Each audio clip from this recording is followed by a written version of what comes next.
FSPA. My name is Courtney Hanks. I'm the advisor at University High School in Orange City, Florida.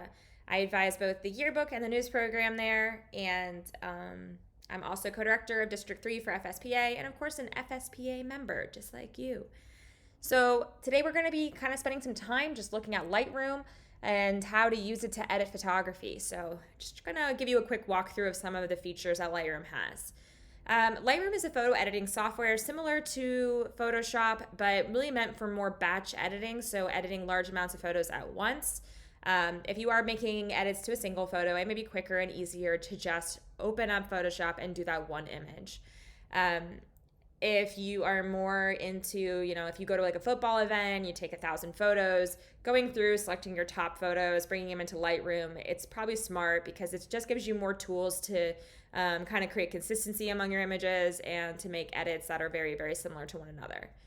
So that is kind of the difference between the two. They definitely have a lot of overlap in the tools, so there are tons of things that we are able to do in both programs. So at some point it kind of becomes preference which one you use. But yeah, I like Lightroom when I'm making edits that are going to be more than one image, or most of the time when I'm just editing more than one image. So let's go ahead and dig in and get started. So the first thing you need to know before you add your photos to your Lightroom is that Lightroom will save all of your photos. It only likes to import them once, which is why this is the third time I made this video, because you need to you have to, when you upload them to the program, it actually syncs them across all of your Adobe Cloud services. So if that's something that bothers you, you do want to go in and make sure you delete out of Lightroom at the end of any of your editing once you've exported your images. If it's, for school and you're doing lots of photography for that, then you're most likely not going to need to use that feature. Since I use it for a mix of personal and for work, I tend to get annoyed by the massive amounts of photos that are in my Lightroom. So let's go ahead and get started. There's two ways to import photos. The first is going to be directly from your SD card, which may be helpful to you once again if you just went to the photo studio, shot 50 photos of people, and came back and you're ready to start editing. If not, you're going to go ahead and go through your SD card, pull out the photos that are worthy of editing, and make a folder that you will then add photos from. Now today, we're editing the same photos. So we're going to go ahead and use the Add Photos button to select the photos from the Lightroom FSPA 21 folder. So I'm going to come into the folder. I'm going to click one, and then I'm going to hit Command A. I am on a Mac. If you are on a PC, you may have some differences in how this functions today. Pretty much you could just substitute Command for Control if I am ever giving you a shortcut. So Control A, which should be select all on your computer. Once I've selected all my images, I'm going to review for import. This is a really nice feature that Lightroom has, that you can now look at them again before you decide to bring them into your computer. So this is a good time to kind of say oh, actually I didn't want that one, or look, there's a lot of duplicates, or whatever else, especially if you're coming straight from an SD card. This can be a really helpful feature. So we're going to go ahead and add our 8 photos. All right, very exciting stuff. We now have our 8 photos here. So there's lots of different ways to view these. We're going to go ahead and move to the single view so we can work on editing. Now, I kind of gave you guys a few different photos with a few different issues, so that way you could see how to edit from the perspective of different types of settings. Now, our gym is very yellow. Our school in general is very yellow. So this is definitely something we have to tone down when we see photographs like this. And then I usually just try to take a second to see what I see about the photograph. We're definitely in the middle zone. I'm not seeing a lot of crisp whites. There definitely are some deep blacks, so I don't think we need to increase our blacks. But you make these little kind of mentions in your head of what you're seeing about the colors and about the levels and all of those things. Which brings us to our editing panel, which is right here. Ooh, I think I have a sneeze.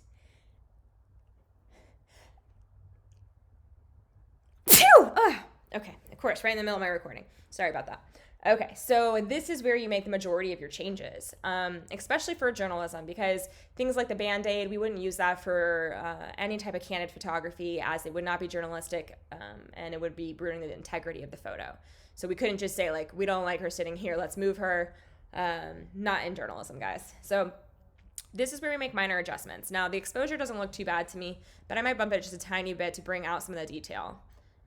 Contrast, I usually don't touch this button unless I feel like after I've made my other edits, the contrast is still low, mostly because it tends to create a sense of false depth that looks really stylized and definitely not, natural. So we hit the reset button anytime we want to change back to the original settings. Highlights are going to be all your bright colors. So you have 3 levels. You have your shadows, your midtones, and your highlights. Your highlights are the brightest parts of your image. If you need to bring those down, you do so here. A lot of times when we have overexposed photography, we have to mess with those highlights to get them right. I'm not seeing any issues with the highlights today. Shadows I almost always bring up a tiny bit because I like to see the detail in faces. So I bring those up, and that gives me back some of that detail in arms and skin that we tend to lose when photos are taken. Now whites, this is one of those ones where you can kind of look at it both ways and see what looks best. I think a little bump in the whites looks good. And then blacks. Now, since we bump the shadows up, you almost always have to take the blacks back down just a tiny bit, just to maintain that depth, like we're seeing in the pants here and the backpacks over here. Another way to do this is using the S-curve on this curve. I'm going to call this like a histogram, or I don't know. It's a tool for curving, and a lot of people like to mess with this. This is another area where I feel like anything besides very minor changes in this area will create that stylized look that we're not looking for in photojournalism. Now, we've gotten to color. So there's a couple of different tools we have here. I would not suggest increasing the vibrance or the saturation unless the colors look desaturated because of the color balance that you had on your camera at the time. For the most part, once again, when you start to bump these, you start to look like you are stylized images. So we're going to go ahead and click this little white balance eyedropper and see if coming in and clicking around on white surfaces gives us any indication of a proper coloring. Ooh, and right there. Okay, so it's not perfect. It still looks kind of green to me. I'm going to pull back some of that green. And now there's kind of a little bit of blue cast. I'm going to pull back some of that blue. All right, and it's just really paying attention to that color. All right, does this look like white to me? That's the question we want to be asking ourselves. All right, so now this is where it kind of gets tricky. So when you've done the eyedropper tool and you've color balanced correctly, it should look completely natural. But it doesn't always. And sometimes we lose some of the coloring that we needed originally. In this image, I'm not really seeing a lot of that, but sometimes like the orange would go away because we took away some of that yellow. And you would be able to come in and just bump that saturation a tiny bit to get it back into the skin where we had lost it. All right. Other things to think about is things like luminance. So look at how making it more white or brighter changes like the orange in the background and the skin tone. So sometimes it's nice to kind of just pull up a little bit, especially when you're dealing with unwanted colors. So things like unwanted hues like yellow, sometimes it's nice to kind of pull those back. I'm still seeing a little bit of green in her that I don't think is natural, so I'm going to pull some of that back again. Maybe even some a little bit more of that blue. All right, color grading is also going to be pretty stylized. So this is much more, sorry, this stupid alert keeps coming up. Much more stylized. It's definitely super cool. We use it a lot for like studio type work. Once again, it's nice to kind of see sometimes like why something looks more natural. So like when I add this like yellowish hue back in, it's looking more natural because I think that color balance is still kind of off. So this is a tool that's here to use, but for the most part, it's not going to be, I'm trying to pull this back down to here. Get me out of here. There we go, reset. So it is a great tool when you are doing something like a photo studio and you want to create like a preset for your year to use on multiple people and have consistency, but it's definitely a little bit more stylized than we're typically going to be seeing. So it is nice to come in here and kind of mess around with these tools and create some really cool effects. All right, and then that brings us to effects. Okay, so we have texture, clarity, dehaze, vignette, and grain. So grain we're not going to touch because that is literally increasing the graininess of the photo, which once again, we're not trying to do that in journalistic photography, but you may want to use that in other types of stylized photography. Same for vignetting. A lot of our lenses actually create a natural vignette because we have full frame cameras, and a bit of the lens actually shows if you open up the aperture too much, and so it creates a natural vignette. So that is something that can actually happen in your camera, and it's not necessarily something that is always edited into your photography. But sometimes when you are working with something where you're trying to isolate your subject in the center of your photograph, creating a small vignette can really create that sense of drama. We don't want to go too crazy with it, but a small amount of vignetting is once again natural and part of the photography process. All right, dehazing is really for those photos where you feel like there's a loss of detail and there's kind of a fuzziness to it. This typically happens on cloudy or kind of steamy days. It can happen if there's a lot of dust in the air. It can happen if there's a fingerprint on your camera lens. But dehazing, so taking this up a tiny bit, it kind of brings the contrast into the details and pulls away from that fuzziness. So that is what dehaze does. Clarity is going to be, I shouldn't really know the difference between clarity and texture, but I do know that if you bump your clarity, it usually really helps with like things like hair. Texture, on the other hand, is like, it gets very smooth if you bring it all the way down, and it'll get extremely like muscly, crazy looking if you bring it up. So I typically only use texture, if there's a lot of like really cool hair texture in the photograph, I'll bring the texture up just a tiny bit. If I'm having issues where there's a lot of graininess or pixelation to the image, I'll bump the texture down a little bit so that way it doesn't look so pixelated. So that's where I use texture. Clarity I almost always bump because I like to have a little bit more detail in my photo. And that's pretty much that. Which brings us to detail. Look at this. If you have noise, which we usually see when we have like wrestling matches and stuff where the room is really dark and we don't have the proper equipment being used to take all the photographs because we have a limited amount of really good lenses and cameras, then we have to use things like noise reduction and color noise reduction. So noise reduction is just going to take out some of that like fuzz. How do you describe noise? It's like tiny dots that kind of form when you have your ISO too high. If it has multiple colors in it, then you're going to call it color noise. So I usually see these in images, once again, in dark settings where the camera was not a good enough quality to be used in that setting. And so the ISO had to go really high to be able to take the photograph. So we would need to use noise reduction for that. That's not here. We've got the proper equipment. The one thing that did happen, we have some blur going on because the shutter speed is too low. That is not something we're going to be able to correct though. Okay, once you have blur in a photograph, the blur is always going to be there. If it's a very, very small amount, increasing that clarity or that texture may help you a tiny bit, but yeah, this is definitely a massive amount of blur that's not going to be corrected by photo editing software. Sharpening, once again, I don't usually use this one. Ooh. Dogs are going crazy. I don't really use this one because I feel like it once again looks pretty stylized, but you're welcome to mess around with it and see what it does. I don't use anything else over here. I'm not sure why I would need those for what we're doing for the most part. All right, so I'm just gonna come back in now that I kind of completed my edits and mess with it a little bit more to see if I can get it a little bit more natural looking because I'm not super obsessed with this look right now. All right. I'm wondering if it's the reds.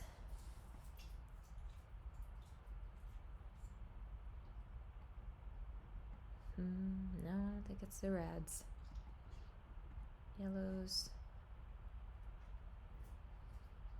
It's hard too because sometimes your photographs really are a little bit yellow, just like because of the setting. And I think it's this green. So like the floors really do have yellow in them, and this orange really is orange. So it's really about making sure that the whites are done correctly. That's what we're looking for. So find a nice good white area to kind of focus on. Yeah, that looks better to me. All right, so that's our photograph number one. The next tool we're going to be using is going to be the crop and rotate tool. So there's a couple of things that we can do here. The first is we can automatically straighten our photograph by hitting this auto button. Now, if it doesn't work, it's most of the time because your photograph doesn't have a clear horizon on it, so it doesn't know how to straighten it. Now I can come in and I can crop. Nothing on this left-hand side is doing me any service right now. I like her being here because it shows where they're going to.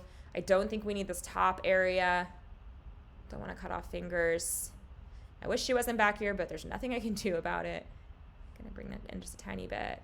I also like how this is kind of putting our star basketball player right here, really in that rule of thirds area. All right, and now I've completed my crop. I usually crop a tiny bit wide because we use our photography in spreads, and I want our spreads to have the space to be able to adjust the photograph if needed a little bit. Obviously, we don't want a ton of unnecessary space, but sometimes with spreads, we need photography to kind of behave a certain way for it to work. So yeah, I usually crop a little bit wider than this just for that purpose, but that's not what we're doing right now. All right, so since this photograph has so much space around it, and I feel like it's, the subject's right here, there's so much going on, I don't think I could properly edit this with all of these things here. So I'm gonna start off with the cropping before I go in and start editing. So I'm gonna hit auto, once again, coming down, bringing it into the action. Can we get her out of there? Yes, we can. Yes, we can. Okay, we don't need all of that. All right, enter. All right, so this, I don't know what they keep hearing. Okay, so this photo is now in the proper, at least somewhat proper. This auto did not work. So this is where we come in and we go ahead and manually edit it ourselves. And so I'm using kind of the bottom of the bleachers here to get a more straight shot in there. Okay. So now I'm back to my editing panel, and this is where I start to play. So exposure goes up. I'm getting more detail in her face. That's a good thing. All the highlights look a little high to me, so I'm just going to bring those down a tiny bit. Shadows, once again, want to see her face, so I'm going to bring some of that up. I'm not going to touch the whites, but I am going to bring the blacks down. All right, we can try the auto white balance and see if it does anything for us. Okay, I mean, definitely with more of the blue, it's looking better. That's not terrible, but the green is just so high. But if we're looking at her skin here, you can see that there's a lot of orange pigmentation in here and red pigmentation that's not normal. But the green is definitely, I can see in her skin here, just too high. And we're seeing some greenish tinges to the flooring, which is definitely not natural to that floor. So I'm going to pull that back a little bit. All right, and now we're going to use this tool, but we're going to use the color mixer in a different way. So this is where I can come in, click it, if it'll let me. Here we go. And I can come in and I can say like, hey, there's something going on here. Let's find where this color is that's not right. Okay, and I can say like be less saturated, and I can just pull down that saturation of that single color a tiny bit. All right, and now her skin looks like it's an actual normal healthy skin color. And it's just that tiny bit of pull that it needed. Alrighty. Now we also always have the option of coming back in and adding certain colors back into it, seeing if adding yellow or removing yellow is helpful or hurtful. And this is where that process of play kind of comes into play. Like, do I need to add things or delete things? What is happening here in our colors? Now this is one of those instances where I say like the vibrance has come down from our editing, and this is where you can come in and increase that vibrance just a tiny bit. Let's just say 3, just to add some more of that orange back in and get it more to a normal level.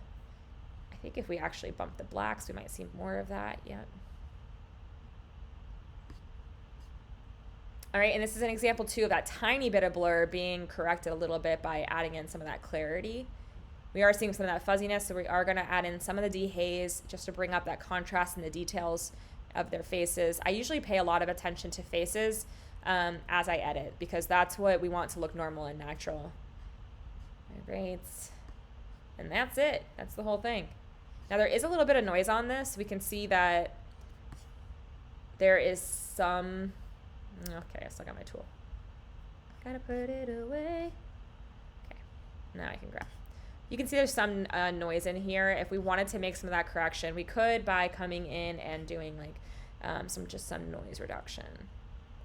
And you'll notice like a general softness to the skin as it removes some of that noise. All right, so we've made the edits. The photo's good enough to be used. We wouldn't want it to be this big, but you know, when we get down to like this size on a spread or in a design, it's definitely ample and good enough to be used. So that's our end goal. Now I'm going to show you guys one more thing before we move on, and that's going to be presets. So if you come into your presets, you can do something like hit this little 3 dots and hit create preset. So we could call this basketball game gym. Save. All right, now we're about to hit another photo that's in the exact same game, and I can come in and I can come back to b-ball game gym. It's not perfect. It's never going to be, but I've added in some of those same things that I was going to have to do again anyway. So like the actual exposure here looks pretty good. So I could come back in and now move things around.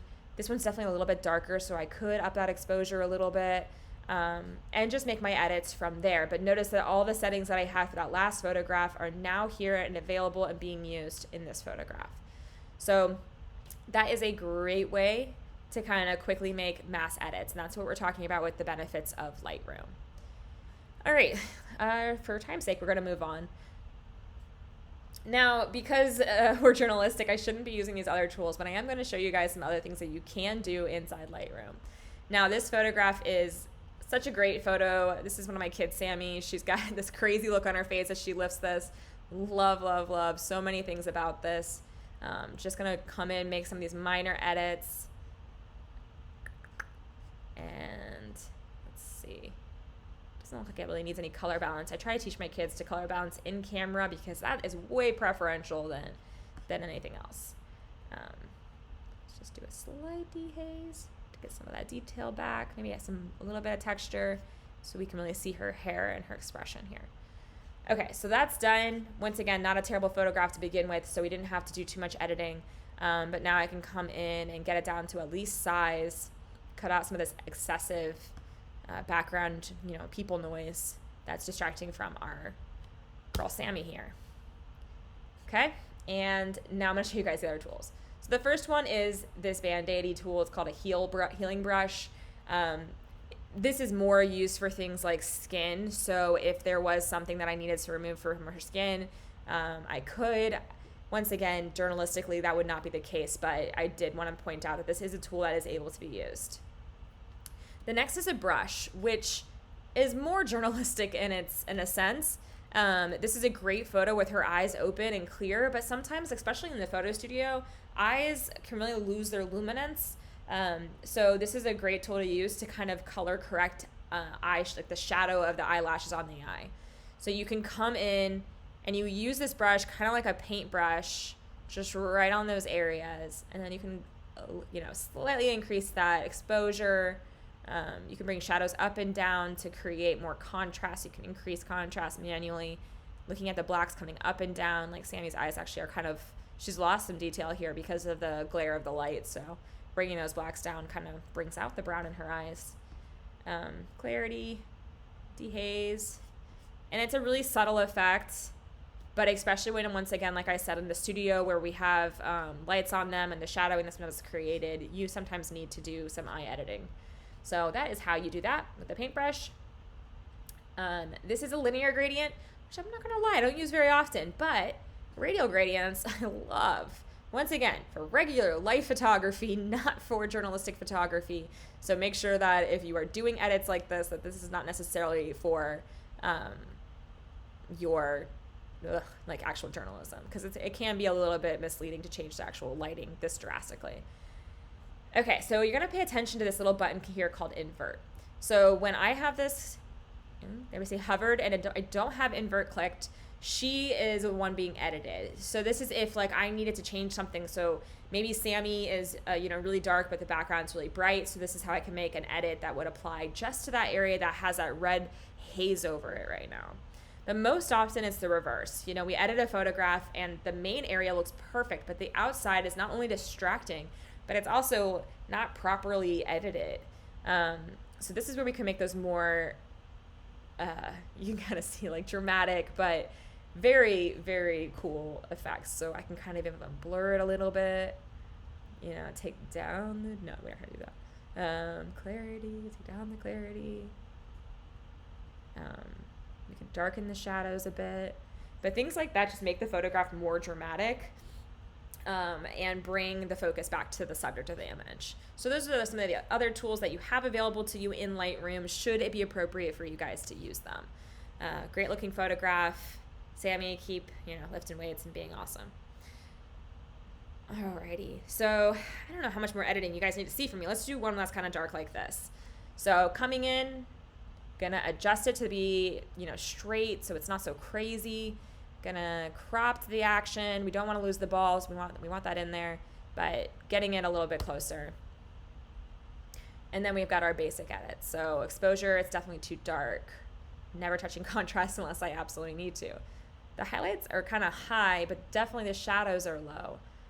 Blacks come back down. And whites could use a tiny bump since we pulled back the highlights. All right, it is nighttime, so it is normal for it to look like it is nighttime. Now, this is where the color balance kind of comes in. Now, that green to me looks very, very desaturated from the grass, and that's probably the lighting from above. So just kind of messing with this a little tiny bit to get the coloring right. Now, this is definitely not a time that we increase the texture, because increasing the texture would mean that we're going to increase the pixelation we're already seeing from this being taken at night on a field with improper equipment.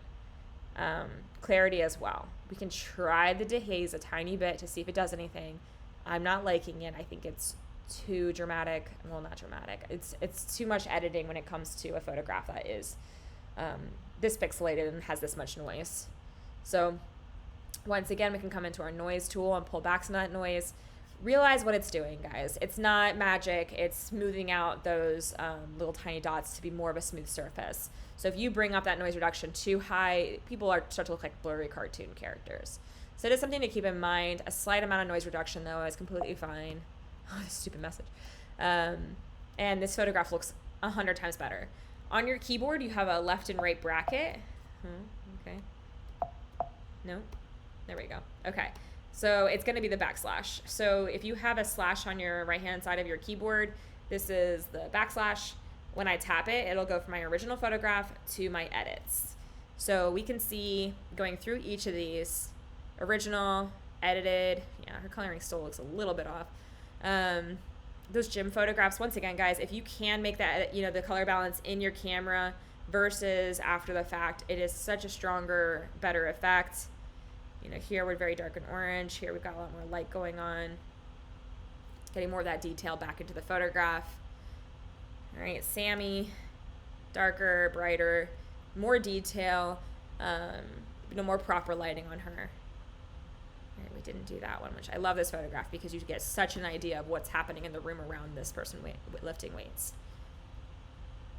And then, yeah, so definitely super helpful when we're talking about these dark images. And, guys, even the ones that are in the classrooms, they can benefit from just the light touch of these.